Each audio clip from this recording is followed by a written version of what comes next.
The automaton doesn't react to your presence at all.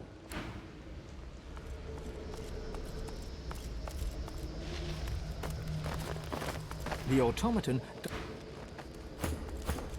The automaton...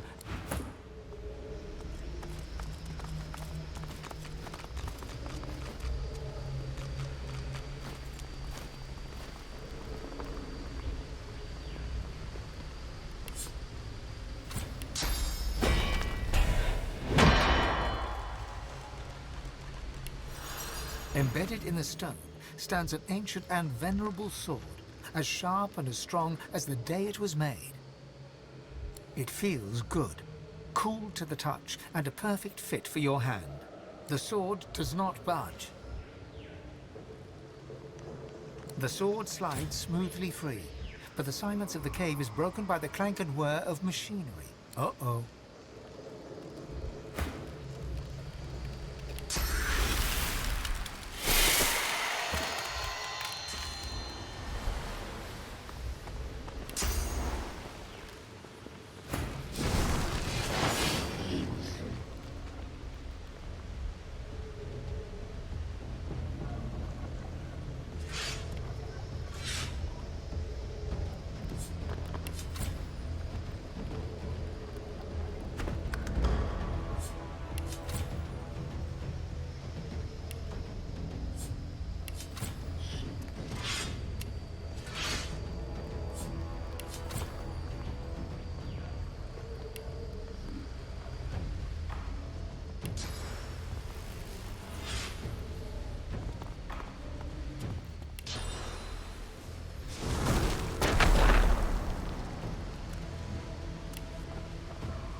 Well, this all looks familiar.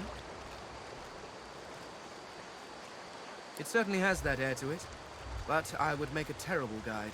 Whatever place this once was, it was destroyed long before your time. We must access the Council of Seven. But let's be careful. Despite appearances, I have survived a lot. I would rather not experience death here. Large, impressive, glowing stones. It certainly has all the hallmarks of my people. Although we did not plaster our faces on every spare surface.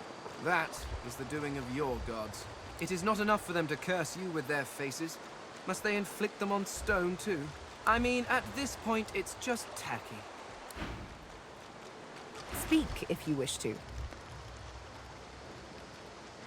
The very best. She cocks her head ever so slightly and eyes you as innocently as a kitten. Why? Don't tell me you disagree.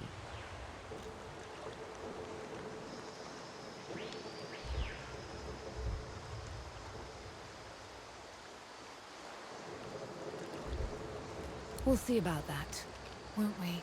As for absolute truth, the prospect both tickles and terrifies me. I mean, divinity. Will it be a blessing or a burden? Would we be truly omnipotent, or merely the servants of an unruly universe, as desperate for control as we are now? And then there's the question that makes me shiver most of all. Would we still be ourselves? Would I remain Sebille, or would my mortal soul die upon gaining divine immortality?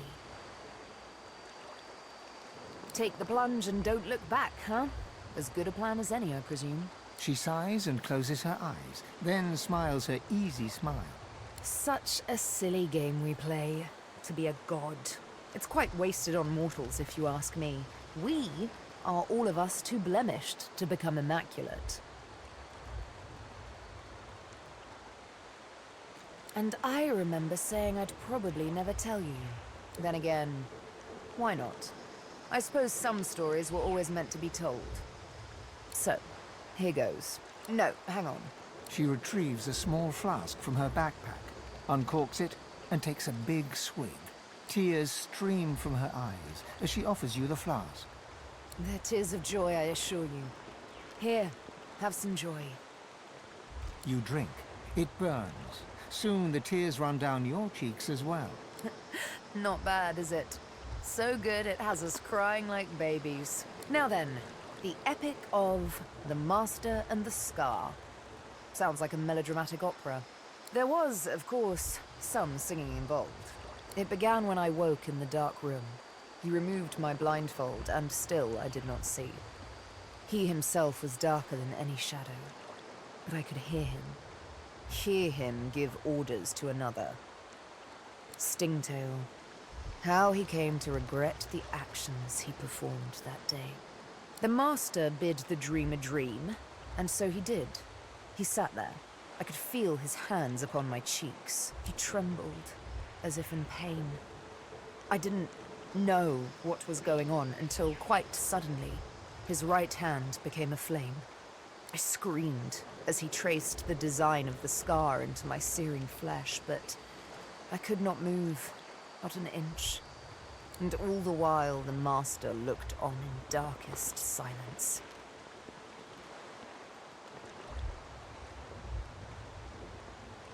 No, I'm quite all right, but thank you. So, once the scarring was over, and the pain began to fade, the training began. With words, whistles, snaps of the fingers even, the master could make me obey his every command. Young, strong, smart. You know I don't exactly lack in qualities. It didn't take him long to train me in the arts of stealth, subterfuge, and assassination. It shakes me little now, all too little.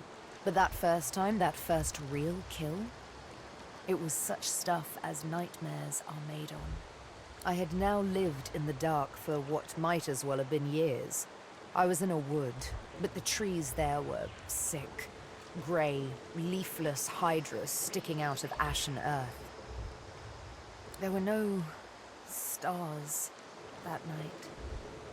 She sat shivering beside a fire. I was nervous. I had to chase her. My hand hated itself, tried to resist, but there is no resisting the Master's song. My stabs weren't as mercifully exact as they should have been. I had to bring down the needle again and again as her screams flooded the forest with terror. When it was done, I crawled back to the Master, broken, crept back into the box, and through its cold black lid, he told me I had done well. Next time, I'd do better. You understand me completely. With the needle, I'll kill him. And with the needle, I'll strike his name from my skin. The bastard will be master no longer. Oh, honey, you should be. It was a trust not lightly given, I assure you. The mere recollection of this tune, it haunts me. Sometimes, in dreams, I hear it whistled, and I fear it's real. I fear I'll never wake up again because it holds me enthralled in the night. And when I think of what it made me do, it's enough to make me want to flay whoever sings it. She pats your shoulder awkwardly. But darling, no need to tense up so. I'd never do that to you. Well, not unless you'd attempt to sing the song before we meet the Master. But you're far too smart for any such shenanigans, aren't you? Of course you are. Now then, on a more serious note, how about a kiss? Come here. A kiss, a sweet, stolen moment. See? I told you we should do this again sometime. I have a feeling about this place. I think it's possible the Master isn't far off. If I'm right, if I find him, he has a date with a needle. Whatever comes after that, comes after that. Lohse looks pale and unfocused. She doesn't meet your eyes. Yes! Oh, no! Okay.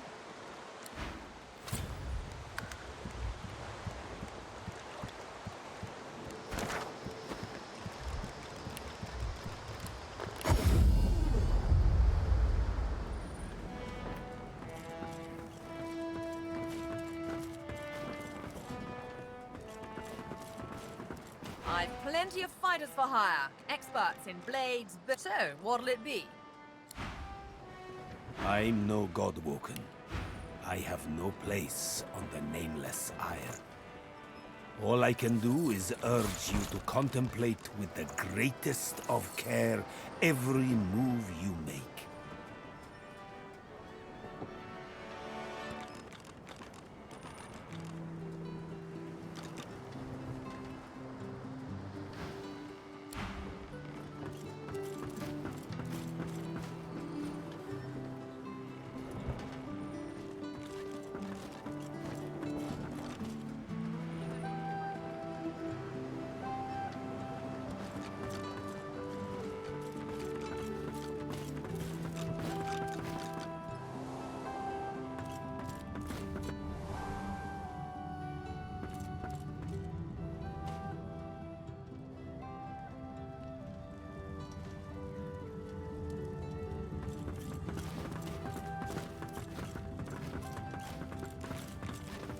The little girl doesn't acknowledge your presence. She remains locked away somewhere deep within her own mind.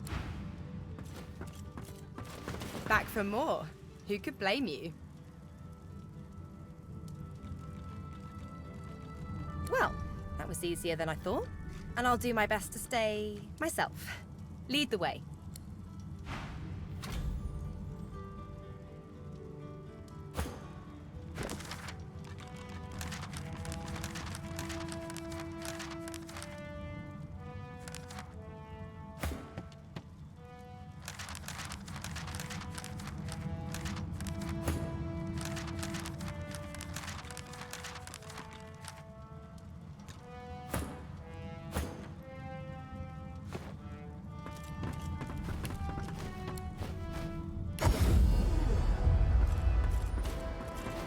I'm afraid that exploring this island would only consume precious time that I need for my work. I shall be remaining here.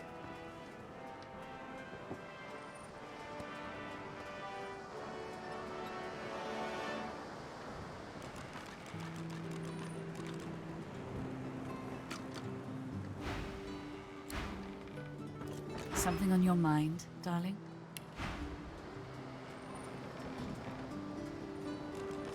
No one's ever regretted having extra help in a fight. I'll guarantee you that.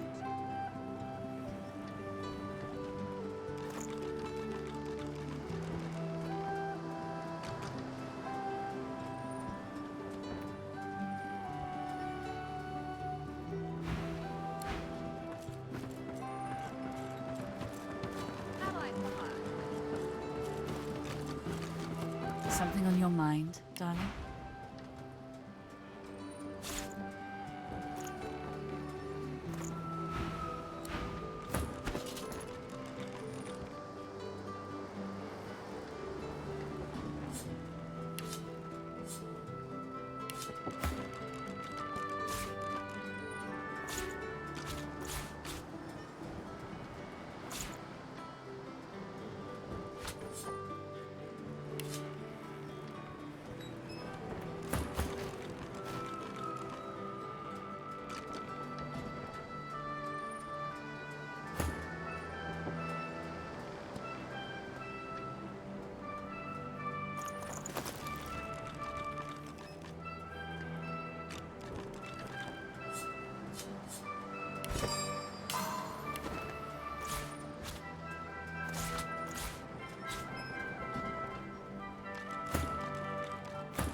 I've got sword fighters, mages, archers, all willing to fight by your side if the price is right.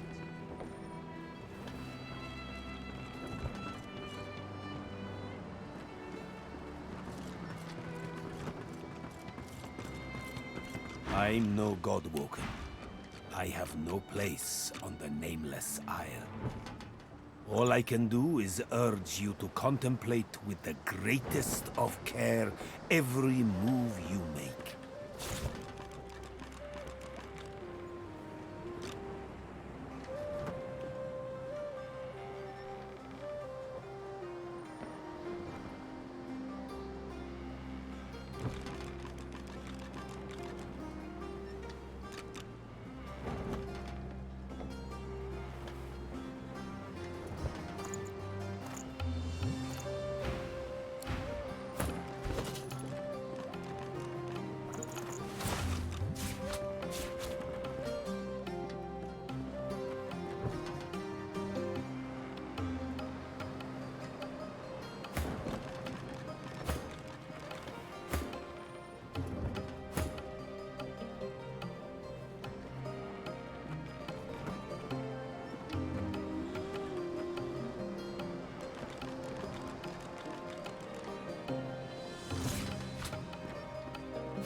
I won't lie.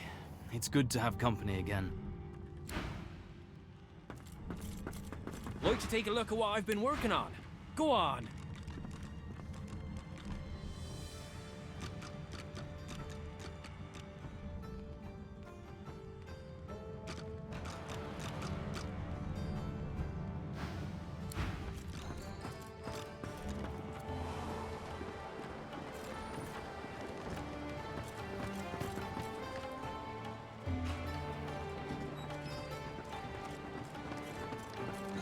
Your Highness, of course. Told you I would, didn't I? Sure thing.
A strange symbol is carved into the stone. Details lost to the wear of time. Even blunted with age, the symbol resembles an arrowhead forged in flame. There are rumors that the symbols were carved by ancient dragon cults, luring in new members to proving trials. One cult leader, the outlaw Empress, was assassinated by the House of Shadow for heresy. Afterwards, the symbols faded into obscurity. The arrowhead points the way forward.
Rise.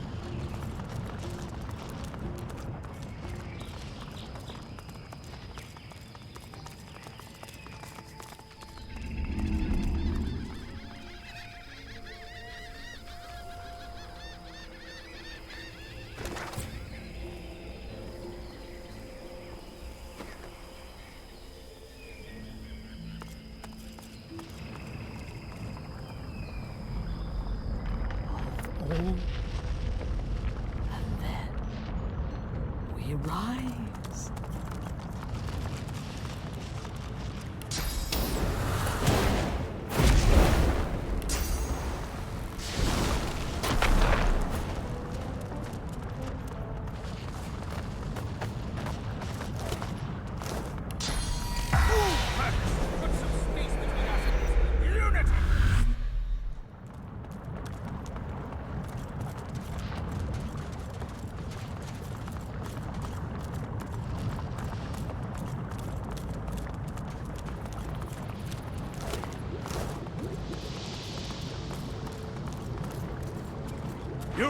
You there!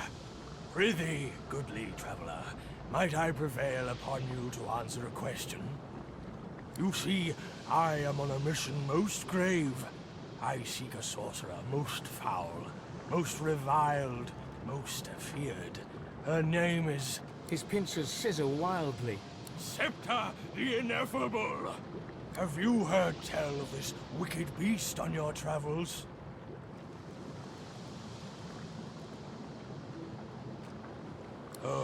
Oh no. You spoke to her.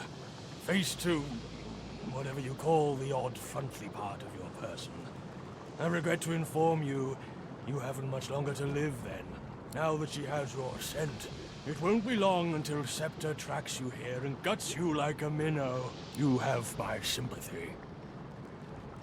Dead? Incredible! You met Septa with naught but your fleshly carapace to commend you, and you emerged victorious. Your powers must be many. You are a model of your kind, and even more incredibly, of mine. Take this, a carapace of your own, to protect you from dangers great and small. He reaches out and tentatively pokes a bit of your tender flesh. Use it well, and my thanks to you, good knight. May our paths cross again soon. Imperio, away!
Like to take a look at by all means.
The destination pyramid doesn't answer the...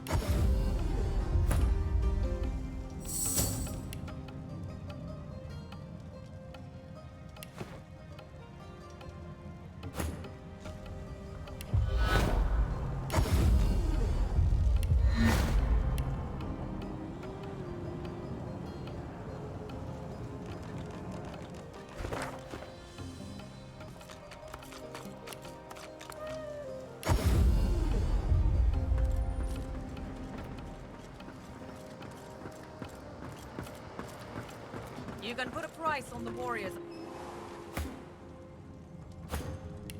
The destination pyramid doesn't answer the call. There's something...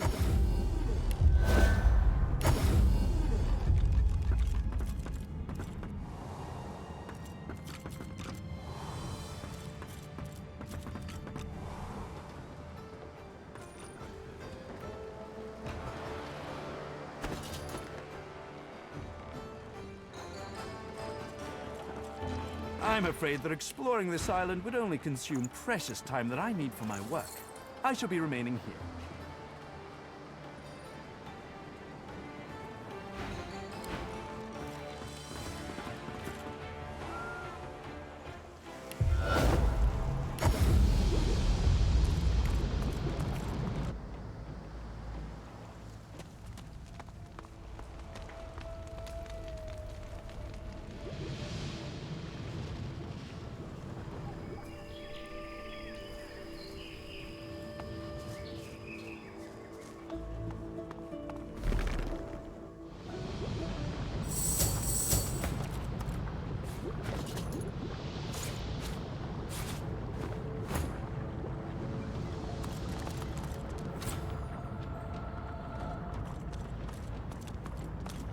The symbol of the dragon's cult has lasted for eons.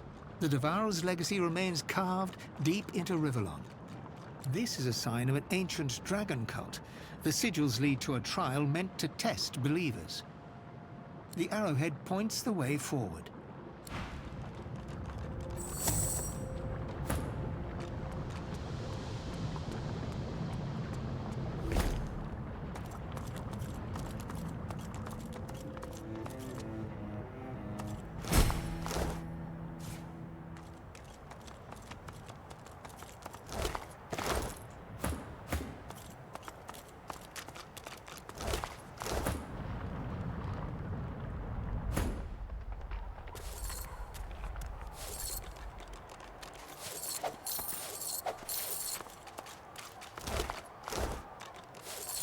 Good find. The air is thick with heavy flakes of ash. The altar before you seems to radiate heat as you approach. There is a blinding flash, and you are surrounded by flame. It licks your skin, but does not burn. It dances in your hair, but does not singe. You feel a curious peace. Looking up, you see Zorl-Stissa staring down at you from a throne of embers. Above her is the emblem of a sun, once aflame, but now dim and fading. Go, my prince. Find the Well of Ascension. Do what must be done. The vision fades, and once again you find yourself at the altar. Faint embers of ash scorching the fabric of your clothes.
You are a priest of the kin, your face raised to the sun, your blood warming to the heat upon your skin.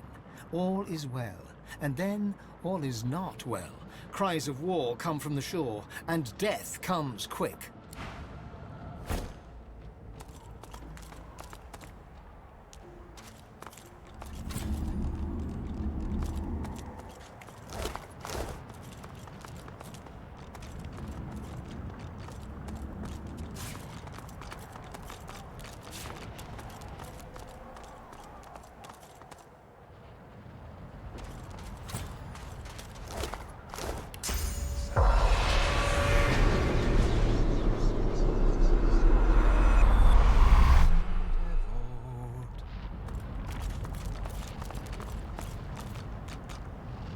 Red Prince, at last we meet, or rather, meet with your awareness of my presence.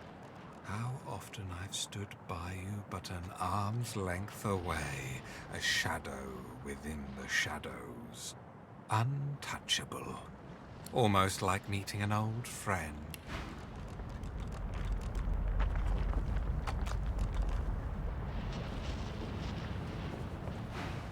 His eyes are black holes in a black-skinned sky. He bows with the deference of a noble among nobles, swinging ever so playfully between sincerity and sarcasm. I suppose I should start with an apology for the attempts on your life. Talk about getting off on the wrong foot, wouldn't you say?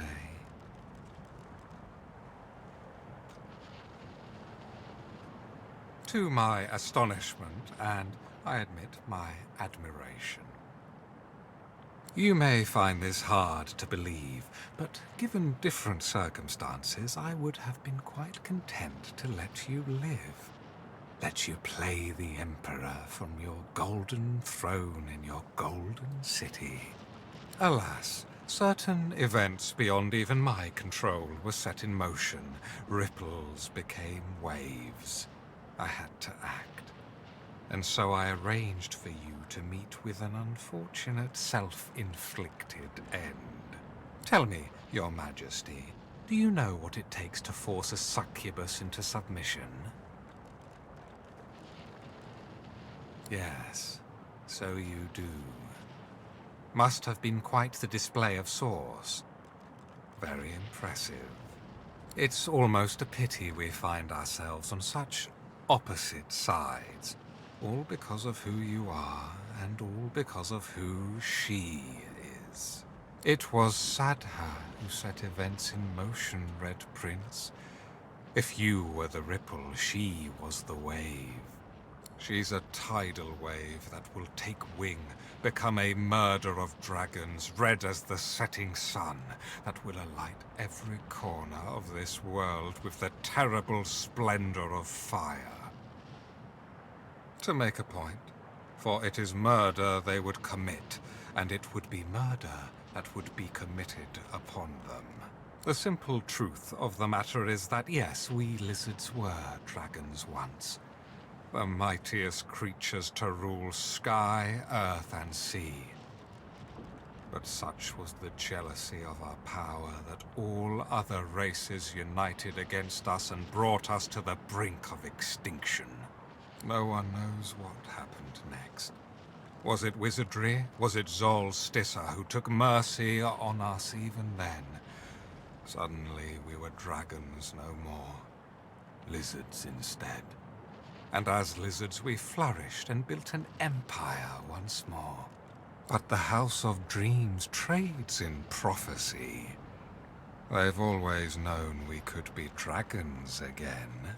For one day a man and a woman will be born, and their skin will be red, and the fruit of their union will be great red dragons.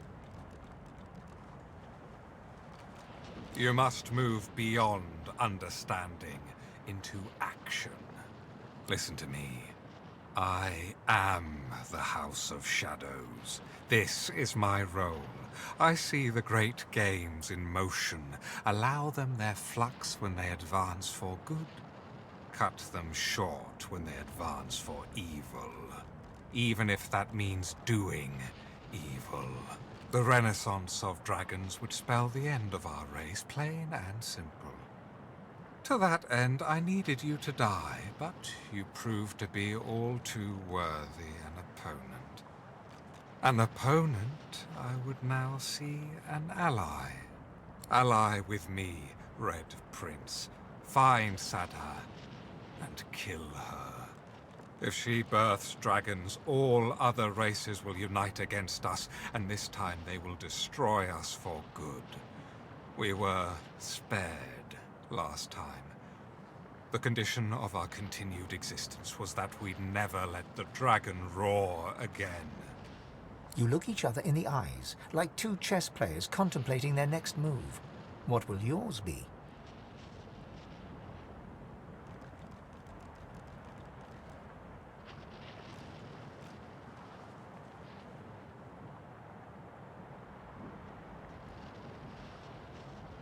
Still, your eyes meet, scanning for hidden layers of deceit. I cannot be certain you speak true, but I've no choice. I must put the fate of all lizards in your hands.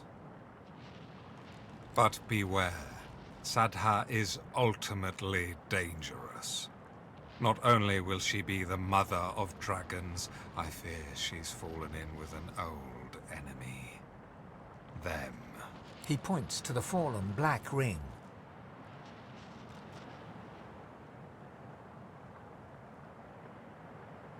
The king. A word that makes one shudder. Yes, I have my suspicions. They are mine to keep. But if I'm correct, and Sadha's heart has been darkened by the ring, you may be able to find her through their scrying magic. There's a thing on this island known as the Sallow Man. He is a master of mirrors. Mirrors like his will read your mind and show you what you desire, if you manage to elude or eliminate him. A word of warning. He is like a shred of nightmare ripped from the dream realm, set loose in reality. Do not underestimate this creature. Oh, and now that you're here, I wonder if you'd be so kind as to assist me with yet another little matter. You and your draconic destiny is hardly the only world-ending plot I'm trying to prevent, you see. An ancient danger has come to haunt us and needs to be stopped now. No one remembers this, but the elves are our guild. As dragons, we almost wiped them from the face of the earth. We were stopped, and we were punished. I know not how, but someone took away the fire that made us dragons. Wings clipped. We became lizards. But there was a reason our dragon ancestors wanted to destroy the elves, for they too had a plot for world domination at the expense of all other races. And while we were punished, the remaining elves were spared. The elven scions are the key. After their deaths, the powers and souls of scions linger on in the vast and ever-growing network that connects all of the ancestor trees. We discovered that once the network will be large enough, dryads will sprout from these roots, equipped with the memories, experience, and enormous powers of generations of elves. A vast, invincible army that will obliterate everything in their path. It will be the end of all other races. I've been trying to stop them for years. With your help, as it happens. Not at all. Allow me to elucidate. You once engaged in a game of hypothetical strategy during a banquet many years ago. You were asked to shed light on the most inscrutable of conundrums. So you did. Your answers were brilliant, as ever. I took notes. I acted. One thing led to another, and soon the Divine Order was deploying death fog at the heart of the elven homeland, wiping out thousands of ancestor trees, as well as the Black Ring. The Divine Order unleashed it. I arranged it, but it's you who won that war. A megalomaniac bit of shrubbery, and you'll need this to kill it. He hands you a wooden box, its surface dull to the touch. A vague sickness overwhelms you. There's death fog inside. The heart of the vile elven network is the Mother Tree. She is rooted on this island, and I believe she is aiming to extend her roots into the powers of divinity that lie here. The powers you seek. Place this box at the heart of the Mother Tree and return to me when you've done so. I'll take care of the rest. Best of luck, Red Prince. Sebille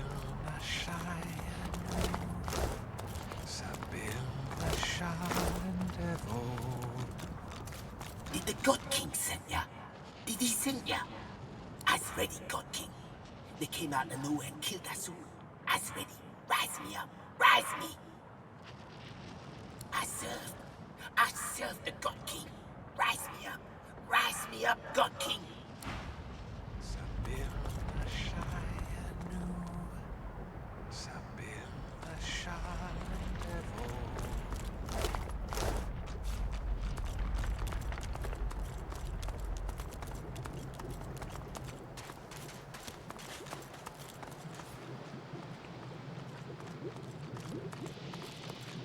I've spotted something.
Reading of the wonders of Zorl-Stissa, it's clear where her people get their feelings of supremacy from.